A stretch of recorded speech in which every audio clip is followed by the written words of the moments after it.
राजस्थान अनुपगढ़ स्थित army poster रे भारतीय सेना मुख्य जनरल उपेंद्र द्विवेदी पाकिस्तान को खोला चेतावनी देइछंती।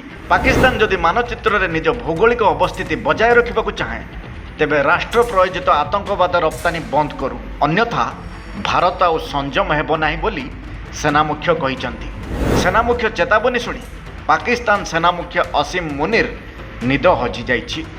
एप्रिल 22 रे जम्मू काश्मीर रे पहलगाम रे पाकिस्तानी आतंकवादी माने अतर्कित आक्रमण करी 26 हिंदू पर्यटकों को हत्या करथिले।